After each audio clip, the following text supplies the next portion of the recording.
Hello everyone, welcome back to my channel. అందరూ ఎలా ఉన్నారు? నేనైతే చాలా బాగున్నానండి. అరవింద నేత్ర స్టోరీ మీ అందరికీ బాగా నచ్చిందని అనుకుంటున్నాను. చాలామంది పెద్ద ఎపిసోడ్స్ పెట్టమని అడుగుతున్నారు. ఖచ్చితంగా పెడతానండి. కొన్ని ఎపిసోడ్స్ వరకు చిన్న చిన్న పార్ట్సే ఉంటాయి, తర్వాత మాత్రం పెద్ద ఎపిసోడ్స్ వస్తాయి. కొంచెం అడ్జస్ట్ అవ్వండి. అలాగే పిల్లలు ఇంట్లోనే ఉండడం వల్ల కొంచెం వీడియోస్ చేసే టైం కుదరట్లేదు. అందుకే రోజుకి ఒక వీడియోనే పెట్టగలుగుతున్నాను. బట్ తొందరలోనే 2-3 వీడియోలు కూడా అప్లోడ్ చేస్తాను. అంతవరకు కొంచెం అడ్జస్ట్ చేసుకోండి. ఇక ఎక్కువ లైట్ చేయకుండా వీడియోలోకి వెళ్ళిపోదాం. ఎస్ఎన్ఎంఆర్ శ్రీధర్ గారు రాసినటువంటి అరవింద నేత్ర 9వ భాగం. ఆగకుండా మోగుతున్న ఫోన్ సౌండ్కి ల్యాండ్లైన్ దగ్గరికి వచ్చిన నేత్ర వాళ్ళమ్మ నంబర్ చూసి సంతోషంగా హలో అమ్మా అనగానే, నేత్ర ఎలా ఉన్నావు తల్లి? ఏంటే మాట్లాడావు? అక్కడేమైనా ఇబ్బందిగా ఉందా? అబ్బాయి మళ్ళీ ఏమైనా అన్నాడా? లేదు. అమ్మయ్యా, పోనీలే. చూడమ్మా, ఒక్క రోజులోనే ఒక వ్యక్తి గురించి ఒక అభిప్రాయానికి రావడం మంచిది కాదు. ఏడుస్తూ, నాకిక్కడ అసలు ఉండాలనిపించట్లేదమ్మా. అతన్ని చూస్తుంటేనే నాకు భయమేస్తుంది. బాధగా, భయపడకు తల్లి, ఒక 4 రోజులు ఆగు. అప్పటికీ అతని ప్రవర్తన అలానే ఉంటే నేను మీ నాన్నతో మాట్లాడతాను, సరేనా? దీని గురించి ఆలోచిస్తూ ఉండకుండా ఆ అబ్బాయికి ఎలా ఉంటే ఇష్టమో అలా ఉండడానికి ప్రయత్నించు. అతను చేయొద్దు అన్న పనులు చేయకు. అతనేం చేయమంటే ఆ పని చేయి. ఇంతలో ఎవరో లోపలికొచ్చిన చప్పుడు వినిపించడంతో భయపడుతూ, అమ్మా నేను తర్వాత కాల్ చేస్తాను, ఎవరో వచ్చినట్టున్నారు అంటూ టక్కుమని ఫోన్ పెట్టేసింది నేత్ర. నాతోనే కదా మాట్లాడుతుంది, ఎవరో వస్తే నాతో మాట్లాడడానికేంటి అని అయోమయంగా అనుకుంటూ ఫోన్ పెట్టేసింది శైలజ. నేను వెళ్ళగానే మీ పుట్టింటి వాళ్ళతో మాట్లాడడం ఆపి ఈ ఇంట్లో ఎలా ఉండాలో ఏం చెయ్యాలో ముందు తెలుసుకో అన్న అరవింద్ మాటలు గుర్తొస్తుంటే వచ్చింది తనేనేమోనని భయంతో వెనక్కి తిరిగింది. వదినా అంటూ నేత్రని వెనక నుండి గట్టిగా చుట్టేసింది అన్విత. సడన్గా పట్టుకోవడంతో భయంతో ఓ క్షణం ఉలిక్కిపడి వెనక్కి తిరగగానే స్వచ్ఛంగా నవ్వుతూ, ఏంటొదినా అలా చేస్తున్నావు? నన్నప్పుడే మర్చిపోయావా అంటున్న అన్వితని చూడగానే అమాయకంగా అనిపిస్తున్న ఆమె నవ్వుకు పెదమిల మీద నవ్వొచ్చేసింది నేత్రకి. అలకగా, ఏంటొదినా అలా చూస్తున్నావు? నవ్వుతూ, ఏం లేదన్వి, కాలేజ్ అయిపోయిందా? ఆ వదినా, అయిపోయింది అని అంతలోనే నెమ్మదిగా, అన్నయ్య ఇంట్లో ఉన్నాడా? లేదులే అనగానే, అమ్మయ్యా, హిట్లర్ ఇంట్లో లేకపోతే మనం హ్యాపీగా మాట్లాడుకోవచ్చు. ఇలా రా వదినా అంటూ తనని తీసుకెళ్లి సోఫాలో కూర్చోబెట్టి, నీతో చాలా విషయాలు చెప్పాలి. నీ పెళ్లి ఫిక్స్ అయినప్పటి నుండి నీతో మాట్లాడదామంటే అన్నయ్య వద్దన్నాడు. ఎందుకు వద్దన్నాడు? తెలీదు. సర్లే కానీ ఇంతకీ నువ్వేం చదువుతున్నావు? నాతో ఒక్కసారి కూడా నీకు మాట్లాడాలనిపించలేదా? ఎందుకు అనిపించట్లేదు? చాలాసార్లు అనిపించింది, కానీ అన్నయ్య వద్దన్నాడు కదా. అన్నయ్య వద్దన్న తర్వాత ఆ పని చేస్తే తనకి చాలా కోపం వస్తుంది అని. వదినా, నువ్వెంత అందంగా ఉంటావో తెలుసా? మా అన్నయ్య పక్కన నువ్వు తప్ప ఇంకెవ్వరున్నా బాగోదు, అంత అందంగా ఉంటావు. నవ్వుతూ, నువ్వేం చదువుతున్నావు అన్వి? డిగ్రీ 2nd ఇయర్ వదినా. యాక్చువల్గా నాకు కూడా ఫ్యాషన్ డిజైనింగ్ అంటే చాలా ఇష్టం, కానీ అన్నయ్య వద్దన్నాడు. అదేంటి, మీ అన్నయ్య కూడా ఫ్యాషన్ డిజైనింగే కదా? దిగాలుగా, అవును, కానీ నన్ను వద్దని డిగ్రీలో జాయిన్ చేశాడు. మనసులో తను తీసుకున్న ఫీల్డ్ చెల్లికి వద్దనడమేంటి అనుకుంటుంటే, వదినా, ప్రతిరోజు నేను రాగానే ఇంట్లో ఎవ్వరూ ఉండరు తెలుసా? ఇక నుండి నువ్వు ఉంటావుగా, మనిద్దరం హ్యాపీగా మాట్లాడుకోవచ్చు. నవ్వి, సరే కానీ ఏమైనా తింటావా? తింటా, నాకు చాలా ఆకలేస్తుంది. సరే, నువ్వు వెళ్ళి ఫ్రెష్ అయ్యిరా, నేను నీకోసం స్నాక్స్ ఏమైనా తీసుకొస్తాను.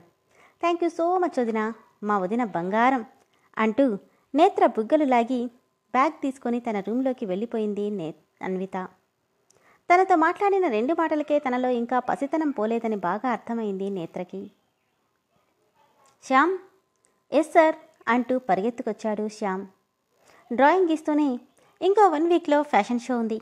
మోడల్స్ అందరినీ ఆడిటోరియంలో ఒకసారి రిహార్సల్ చేయమను. ఓ 10 మినిట్స్లో నేను వచ్చేస్తాను. ఓకే సార్ అని వెళ్ళిపోతూ, కానీ సార్, ఎప్పుడో 4 రోజుల్లో ఉండే షోకి ఇప్పటి నుండే ప్రాక్టీస్ ఎందుకు? 4 రోజుల్లో ఉంది కాబట్టే ప్రాక్టీస్. కానీ సార్, శ్యామ్ అని విసుగ్గా అనడంతో, సారీ సార్, వెళ్తున్నా అంటూ వెళ్ళిపోగానే అదే టైంకి టకటకమంటూ హై హీల్స్ సౌండ్ వినిపిస్తుంటే అసలు అవేమీ పట్టనట్టు ఫుల్ కాన్సన్ట్రేషన్తో డ్రా చేస్తున్న అరవింద్కి వెనుక నుండి చుట్టేశాయి 2 కోమలమైన చేతులు. మిస్ యూ డార్లింగ్, నిన్ను చూసి 10 డేస్ అయిపోయింది అంటుంటే, ఆ చేతుల్ని సున్నితంగా వదిలించుకొని సీరియస్గా, ఇప్పుడు టైం ఎంత? నా డార్లింగ్తో స్పెండ్ చేసే టైం, అందుకేగా వచ్చింది. స్టెల్లా, లేట్గా రావద్దని నీకు ఎన్నిసార్లు చెప్పాను? పైగా నువ్వు మెయిన్ మోడల్వి, డిసిప్లిన్ మెయింటైన్ చేయమని చాలాసార్లు చెప్పినా అర్థం కాదా నీకు? అతని మెడ చుట్టూ చేతులేసి, తెలుసు డియర్, బట్ నేను నీ మీద అలిగాను, అందుకే లేటుగా వచ్చాను. ఎందుకు? ఎందుకేంటి? నీ డార్లింగ్ని నన్ను కాదని ఎవరితోనో పెళ్లి చేసుకుంది కాకుండా కనీసం నన్ను పెళ్ళికి కూడా పిలవలేదు. Why dear? అందుకే అలిగా. నేను పెళ్ళికి ఎవరిని ఇన్వైట్ చేయలేదు. అరవింద్ బుగ్గల మీద తడిముద్రలు వేస్తూ, వై డార్లింగ్? తన నడుం చుట్టూ చెయ్యేసి దగ్గరికి లాక్కొని, బికాస్ జరుగుతుంది నా పెళ్ళి, నా పెళ్ళికి నేనుంటే చాలు, మిగతా వాళ్ళు అక్కర్లేదు అంటూ పట్టుకున్న చేతిని విసురుగా తోసేశాడు. Your too possessive Aravind. నష్టమేం లేదు, ముందు నువ్వు వెళ్ళి రిహార్సల్ చేయి. నో, నేను నో అంటే నోనే. మన రిలేషన్ పెళ్లి దాకా తీసుకెళ్ళనందుకు, కనీసం నన్ను పెళ్ళికి కూడా ఇన్వైట్ చేయనందుకు నీకు పనిష్మెంట్ ఇచ్చే వరకు నేను ఏ పని చెయ్యను. అసలు నీ కంపెనీలోనే పని చెయ్యను.